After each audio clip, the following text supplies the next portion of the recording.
Every year, we receive numerous questions from filmmakers like yourselves about the various sections that make up the festival. And to give you a bit of more information about the general festival program and a few new programming initiatives for this year, please join me in welcoming the Director of Festival Programming here at TIFF, KERRI CRADDOCK. Hi everybody, welcome and congratulations to everybody who has a film in this year's festival. Hope you're managing to learn some things today and maybe have a little fun or at least meet some new people.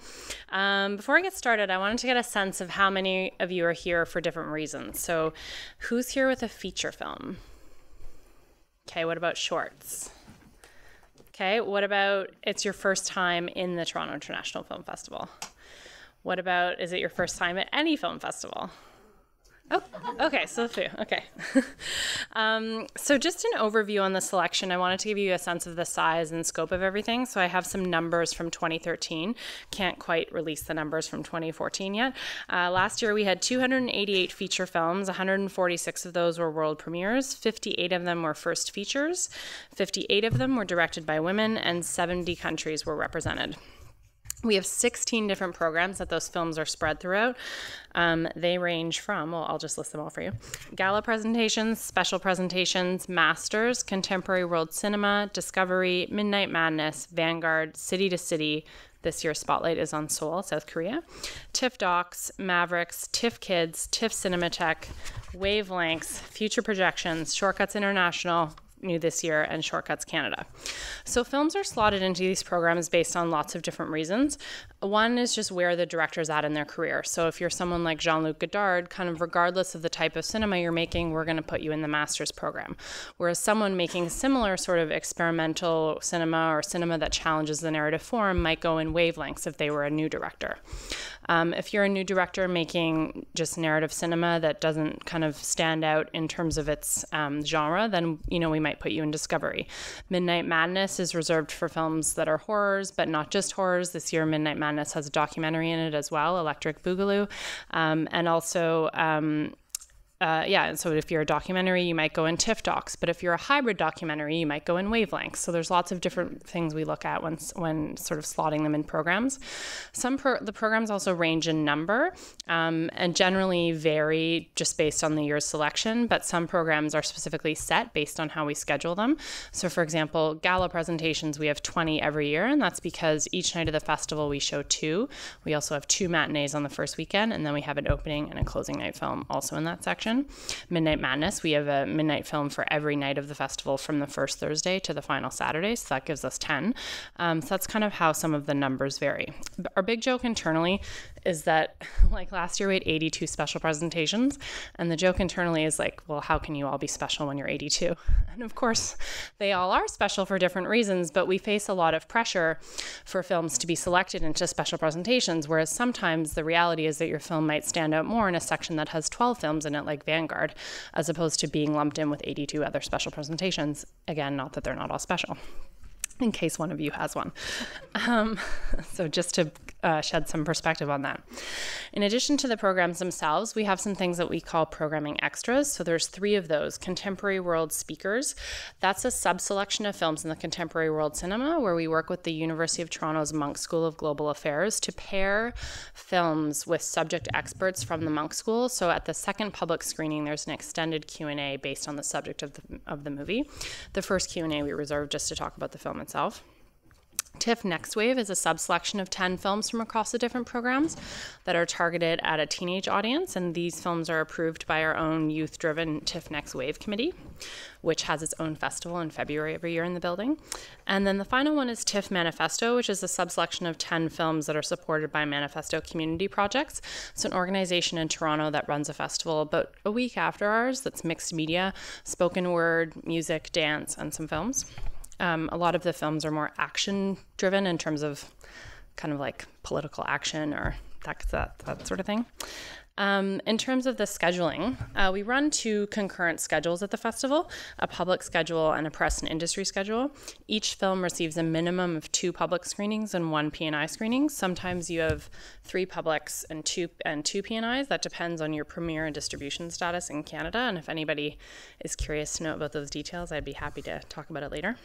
Public screenings are scheduled in a few different venues.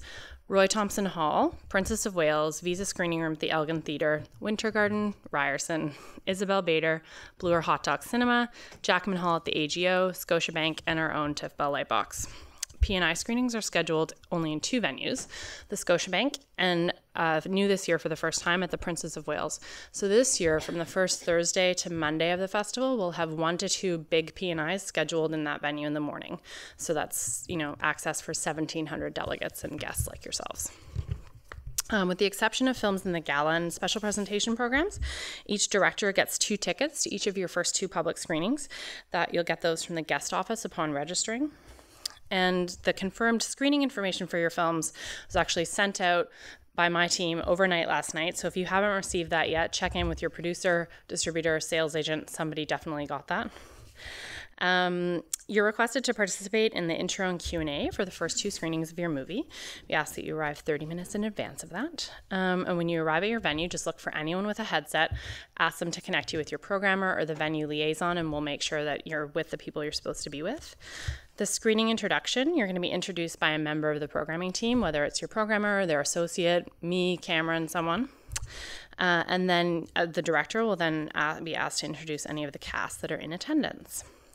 In the case for short films, you're going to all come up at once at the beginning and then all come up at once again for the Q&A. If you want to stay for the duration of your screening, that's cool. You just need a ticket. We do not recommend that anyone goes to the P&I screenings of your movie for lots of different reasons. These screenings have people in their Blackberries. People might not be able to see the whole thing, so it's just best not to go.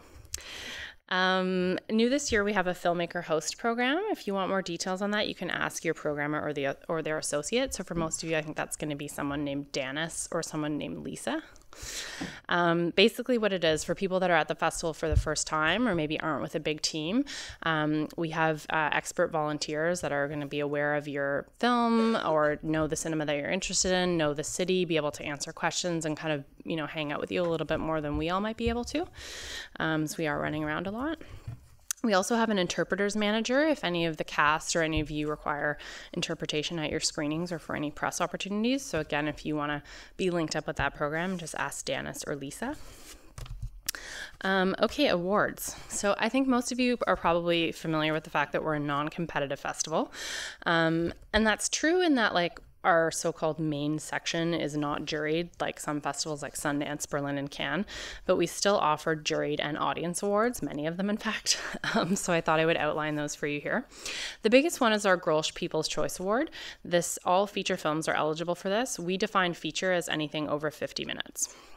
We also have the Grolsch People's Choice Documentary Award. So basically, of all the documentaries that received votes, the one with the highest votes gets that award. The same thing goes for the Grolsch People's Choice Midnight Madness Award. If you want to know how to vote for the Grolsch People's Choice Award, it's very simple. There's 2 ways. You can drop your ticket stub into a ballot box on your way outside of the cinema, or you can enter your ticket number from your ticket online at tiff.net/vote.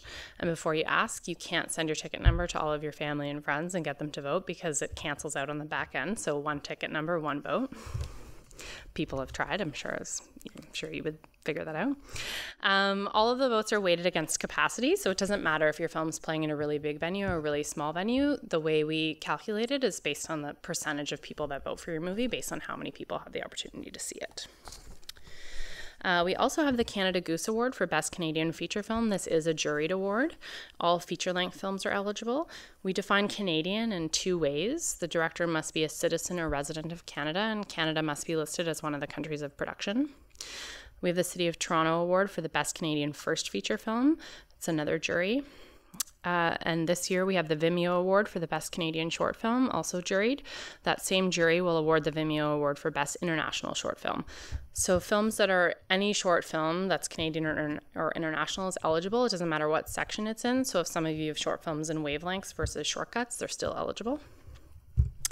We also have 3 external juried awards. The Fipresci Award for Best Film and Special Presentations. This is Fipresci's a critics association that awards all world premiere films without U.S. distribution in that category.